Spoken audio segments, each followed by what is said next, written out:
ओम हं हनुमते नमः। नमस्कार, स्वागत है आपका। आज की वीडियो में हम मंगलवार व्रत की कथा का रसपान करेंगे। कथा को श्रद्धापूर्वक सुने और पुण्य सुने। चैनल पे यदि आप नए आए हैं तो चैनल को सब्सक्राइब करें, वीडियो को लाइक और शेयर अवश्य करें। प्राचीन समय की बात है, किसी नगर में एक ब्राह्मण दंपति रहते थे। उनको कोई संतान न होने के कारण वो बेहद ही दुखी थे। हर मंगलवार ब्राह्मण वन में हनुमान जी की पूजा करने जाता था। वह पूजा करके बजरंगबली से एक पुत्र की कामना करता था। उसकी पत्नी भी पुत्र की प्राप्ति के लिए मंगलवार का व्रत करती थी। वह मंगलवार के दिन व्रत के अंत में हनुमान जी को भोग लगाकर ही खाती थी। एक बार व्रत के दिन ब्राह्मणी ने भोजन नहीं बनाया और किसी कारणवश भोजन न बना पाने के कारण उसने हनुमान जी को भोग भी नहीं लगा सकी। तब उसने प्रण किया कि अगले मंगलवार तक भूखी प्यासी रहेगी। जब तक हनुमान जी को भोग नहीं लगा लेगी तब तक वह अन्न का एक दाना भी नहीं ग्रहण करेगी। वह भूखी प्यासी 6 दिन तक पड़ी रही। मंगलवार के दिन वह बेहोश हो गई। हनुमान जी उसकी श्रद्धा और भक्ति देखकर प्रसन्न हुए। उन्होंने आशीर्वाद स्वरूप ब्राह्मणी को एक पुत्र दिया और कहा कि यह तुम्हारा बहुत सेवा करेगा। बालक को पाकर ब्राह्मणी बहुत ही खुश हुई। उसने बालक का नाम मंगल रखा। कुछ समय के उपरांत जब ब्राह्मण घर आया तो बालक को देख पूछा कि वह कौन है। पत्नी बोली कि मंगलवार से व्रत से प्रसन्न होकर हनुमान जी ने उसे एक बालक दिया है। यह सुनकर ब्राह्मणों को अपनी पत्नी की बात पर विश्वास नहीं हुआ।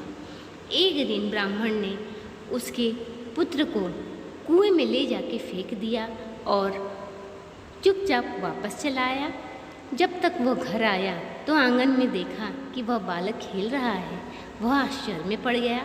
उसी रात्रि को हनुमान जी ने उसके सपने के कहा कि हे ब्राह्मण, मैंने तेरी पत्नी के भक्ति भाव से प्रसन्न होकर इस पुत्र को वरदान में दिया है। यह तुम लोगों की बहुत ही सेवा करेगा। यह कहकर हनुमान जी वहाँ से अंतर्ध्यान हो गए। ब्राह्मण जब सुबह उठा तो हनुमान जी को प्रणाम किया और बालक को गोद में उठा के अपने सीने से लगा लिया। ब्राह्मण और ब्राह्मणी दोनों उस बालक का लालन पालन करने लगे। अब आइए सुनते हैं हनुमान जी की दूसरी कथा। महाभारत काल के समय की है।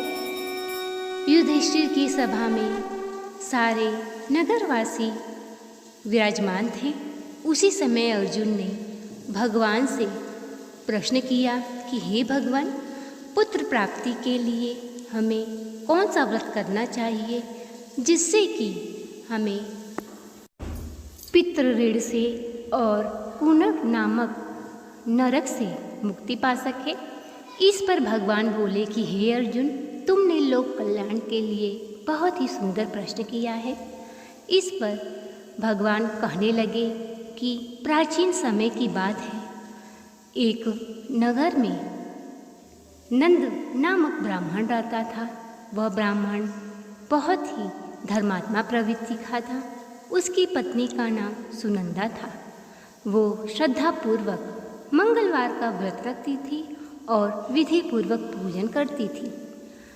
घर के कामों से जब वो फुर्सत पाती तो हनुमान जी का स्मरण करती रहती। एक समय की बात है कि गृहस्थ के कामों में व्यस्तता होने के कारण वह मंगलवार को हनुमान जी का भोग नहीं लगा पाई और ना ही भोजन कर पाई।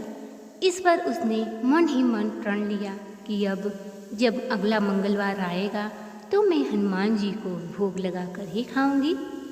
वह श्रद्धापूर्वक भोजन बनाती, पति को भोजन कराती, परंतु स्वयं भोजन नहीं ग्रहण करती थी।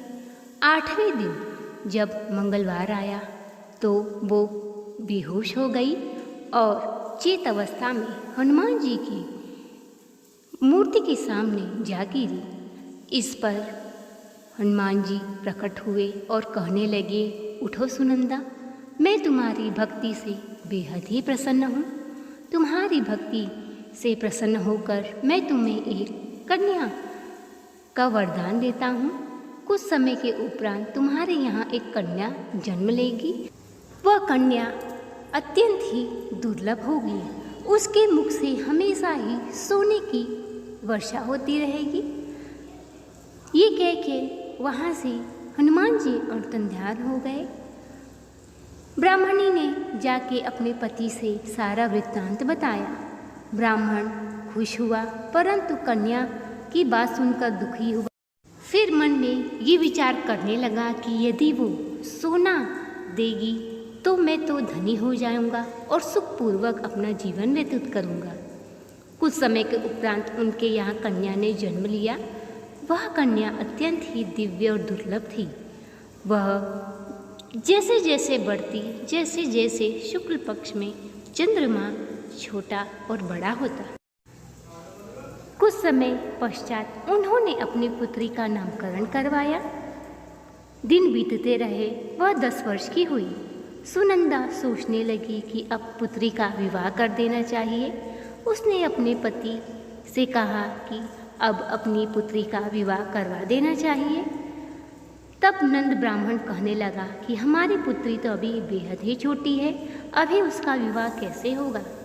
परंतु उसने अपनी पति को समझाते हुए कहा कि देखो, रजस्वला कन्या का विवाह करने पर हमें घोर नरक की प्राप्ति होगी। कन्या का विवाह यदि हम करेंगे तो हमें स्वर्ग की प्राप्ति हो सकती है।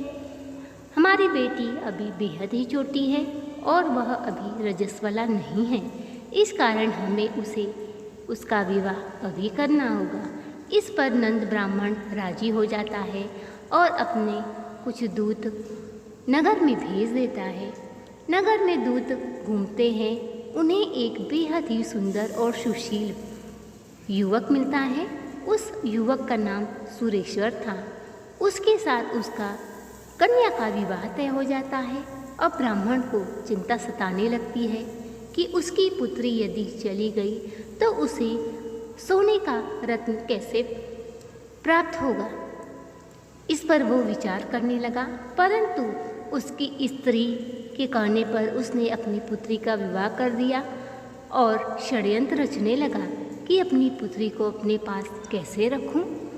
इस पर उसने पुत्री का विवाह तो करवाया, परंतु अपने दूतों को भेजकर अपने दामाद को मरवा दिया। उसने अपनी पुत्री से कहा कि हे पुत्री, शत्रुओं ने मेरे दामाद का वध कर दिया, तू विलाप मत कर। अब तू अपने पिता के घर चल, वहाँ तुझे हर सुख सुविधा दूंगा, तू रो मत। इस पर रत्नावली कहती है कि हे पिता, मैं तो अपने पति के साथ ही जाऊंगी। धर्मशास्त्रों के अनुसार पति के साथ मेरा सती हो जाना ही इस समस्या का समाधान है। अब तो नंद ब्राह्मण मन ही मन पश्चाताप करने लगा कि ये मैंने क्या पाप कर दिया, अपने ही दामाद को मरवा दिया। जब वो अपने पति की चिता के साथ चिता पे बैठी तो उसी समय मंगल देव प्रकट हो गए और कहने लगे कि हे पुत्री, मैं तेरे पति भाव सतीत्व से बेहद ही प्रसन्न हूँ, वर मांग, तुझे क्या चाहिए। इस पर रत्नावली ने कहा कि मुझे अपने पति का जीवन दान चाहिए और मैं अपने पति की सेवा करना चाहती हूँ। मंगलदेव ने उसके पति को जीवित कर दिया। मंगलदेव ने कहा कि मैं इसे वरदान देता हूँ कि ये ज्ञानी पुरुष बनेगा। इस पर भगवान अर्जुन से कहने लगे कि जो भी मंगलवार का व्रत श्रद्धापूर्वक रखता है उसे पुत्र की प्राप्ति होती है। अंत में इस लोक का सुख भोग कर स्वर्ग को प्राप्त